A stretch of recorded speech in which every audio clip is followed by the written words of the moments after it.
નમસ્કાર મિત્રો, સ્વાગત છે આપનું ડીટીવી ન્યૂઝ દાહોદમાં। આજે દાહોદની ધરતી પર એક એવી દુર્ઘટના બની જે જાણવા માત્રથી આંખમાં આંસુ આવી જાય છે અને હૃદયમાં ગુસ્સો ભરાઈ જાય છે।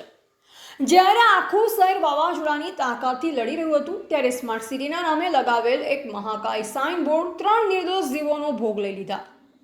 આ દુર્ઘટના માત્ર એક અકસ્માત જ નથી પરંતુ લાપરવાહી અને ભ્રષ્ટાચારનું જીવતું પરિણામ છે। ગત મોડી રાત્રે દાહોદમાં આવેલા તેજ પવન અને વાવાઝોડાએ ગરબાડા ચોકડી પાસે લાગેલ આ વિશાળ સ્માર્ટ સિટી સાઇન બોર્ડને ધરાશાયી કરી દીધું। પાતળા નટ બોલ્ટ અને નબળી ગુણવત્તાના મટીરીયલના કારણે આ ભારે બોર્ડ હવામાનના સામાન્ય આઘાતને પણ ઝીલી શક્યું નહીં। ઘટનામાં મૃત્યુ પામનાર 3 નિર્દોષ પૈકી બાબુભાઈ બારિયા ઉંમર વર્ષ 60 ઘટના જ સ્થળે કરુણ મોત, સકરિયાભાઈ નીનામા ઉંમર વર્ષ 55 સારવાર દરમિયાન મૃત્યુ, હિમસિંહ પરમાર ઉંમર વર્ષ 54 સવારે દમ તોડ્યો અને હજુ પણ 28 વર્ષીય યુવક ઝાયડસ હોસ્પિટલમાં જીવન મરણની લડાઈ લડી રહ્યો છે। હવે ગઈકાલે સાંજે 7 વાગ્યા પછી જે કંઈ વાવાઝોડાની અસર થઈ એ સમય દરમિયાન વાવાઝોડાને લીધે જેસાવાડા ક્રોસિંગ ચોકડી પર જે દાહોદ સ્માર્ટ સિટી અંગેનું જે સાઇન બોર્ડ મૂકેલ છે એ સામાન્ય વાવાઝોડાનું હોવા છતાં પણ ધરાશાયી થયેલ હોય એ અન્વયે નેલસુર ગામથી, બોરડા ગામથી અને ઉસરવાણ ગામથી ત્રણેક ભાઈઓના જે કરુણ મોત થયા છે એ અન્વયે અને એક ભાઈ બાવકાના છે એ અત્યારે સિરિયસ છે અને હોસ્પિટલાઇઝ છે અને સારવાર એમની ચાલુ છે।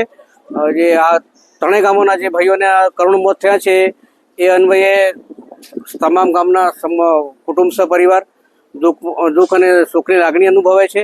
પણ દાહોદ સ્માર્ટ સિટી અંગેના જે બોર્ડ દાહોદ સિટીમાં આજુબાજુ દરેક જગ્યાએ લગાવેલ છે એની ફિટનેસ અંગે લાગતા વળગતા સરકાર અને નગરપાલિકા બોર્ડ, લાગતું હોય તો નગરપાલિકા બોર્ડ જે કંઈ પણ હોય તે એની ફિટનેસ સર્ટિફિકેટ અંગે તપાસણી કરે, કારણ કે એના જે નટબોલ્ટના જે ફિટિંગનેસ છે વ્યવસ્થિત ન હોવાથી સામાન્ય વાવાઝોડામાં ધરાશાયી થઈ હોય એ અંગે સરકારશ્રી તરફથી આગળની કાર્યવાહી થાય અને જે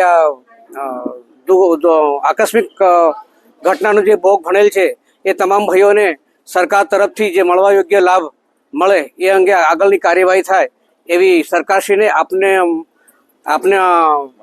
આપના માધ્યમ મીડિયા માધ્યમથી અમે સમગ્ર પરિવાર તરફથી મારી રજૂઆત છે। હમણાં સુધી સરકાર તરફથી આપને શું સહાયતા કરવામાં આવી છે? અત્યારે તો અમને ઝાયડસ હોસ્પિટલમાં જે સારવાર મળી છે જ છે, એ સિવાય અત્યારે તો હજી કંઈ સીધું કશું આવ્યું નથી।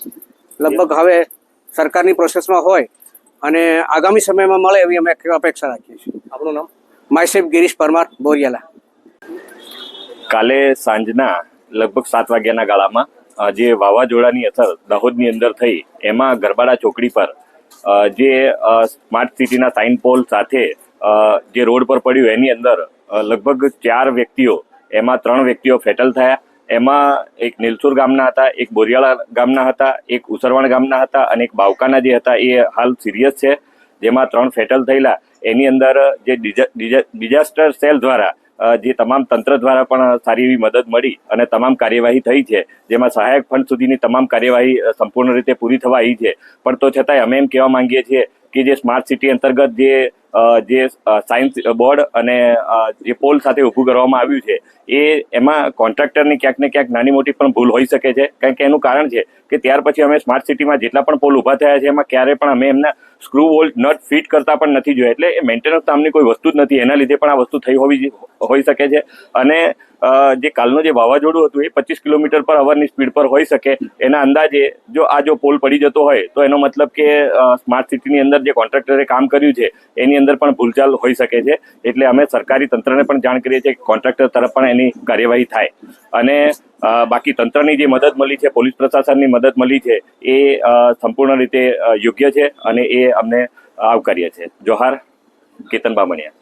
મિત્રો, આ લોકો કોઈ રાજકારણી નહોતા, કોઈ કોન્ટ્રાક્ટર ન હતા, આ સામાન્ય નાગરિકો હતા જેઓ રોજની જિંદગી જીવતા અને અચાનક આકાશમાંથી મૃત્યુ તેમના માથે તૂટી પડ્યું। આ સાઇન બોર્ડ સ્માર્ટ સિટીનું પ્રતીક હતું, પરંતુ તેની અંદર છુપાયેલ હતી ગરીબ ગુણવત્તા અને ભ્રષ્ટાચારની કાળી સત્યતા। જે બોર્ડ હજારો લોકોને સ્માર્ટ સિટીનું સપનું બતાવતું તે જ બોર્ડ આજે 3 પરિવારોના સપના કચરામાં મેળવી ગયું છે. સ્થાનિકોમાં તંત્ર સામે ભારે આક્રોશ જોવા મળી રહ્યો છે. લોકો પૂછી રહ્યા છે, આટલા વજનનું બોર્ડ માત્ર કેટલાક પાતળા બોર્ડ પર કેમ લગાવવામાં આવ્યું? કોન્ટ્રાક્ટરે કેટલું કમાયું અને અધિકારીઓએ ક્યાં સુધી આંખ આડા કરી? ગઈકાલે સાંજે જે વાવાઝોડું આવેલું એમાં હોર્ડિંગ પડવાને કારણે એક દુઃખદ ઘટના આકાર પામેલી. એમાં એક હોર્ડિંગ પડવાને કારણે 4 વ્યક્તિઓ ઈજાગ્રસ્ત થયેલા, જેમાં એક વ્યક્તિનું તાત્કાલિક ઘટના સ્થળે જ મોત નીપજેલું અને બાકીના 3 ને તાત્કાલિક સારવાર અર્થે ઝાયડસ હોસ્પિટલમાં રિફર કરવામાં આવેલા. એમાં છેલ્લે મળતી માહિતી મુજબ સારવાર દરમિયાન 2 વ્યક્તિનું અવસાન થયેલું છે. એની પીએમની કાર્યવાહી ચાલુમાં છે અને મૃત્યુ પામેલા તમામ કુટુંબને તાત્કાલિક સહાય મળે એ બાબતે પણ અત્રેથી કાર્યવાહી ચાલુમાં છે. DTV ન્યૂઝ દાહોદ આ મામલાની સતત નજર રાખશે. અમે માંગ કરીએ છીએ કે તાત્કાલિક તટસ્થ તપાસ થાય, જવાબદાર કોન્ટ્રાક્ટર અને અધિકારીઓ સામે કડક કાર્યવાહી થાય, આવા તમામ સ્માર્ટ સિટી પ્રોજેક્ટ્સની ગુણવત્તા તપાસવામાં આવે. મિત્રો, વિકાસ જરૂરી છે, પરંતુ વિકાસ માણસના જીવ કરતાં મોંઘો નહીં હોવો જોઈએ. જ્યાં સુધી અમારા અધિકારીઓ અને કોન્ટ્રાક્ટરો જવાબદારી નહીં લે ત્યાં સુધી આવી દુર્ઘટનાઓ ચાલુ જ રહેશે. આપણે સાથે મળી આવી લાપરવાહી સામે અવાજ ઉઠાવવો જોઈએ, કારણ કે આજે કોઈકના ઘરનો દીવો બુઝાયો છે, કાલે આપણામાંથી કોઈકનો વારો આવી શકે છે. જો વિડીયો પસંદ આવ્યો હોય તો લાઈક કરો, શેર કરો, DTV ન્યૂઝ દાહોદને સબસ્ક્રાઇબ કરી બેલ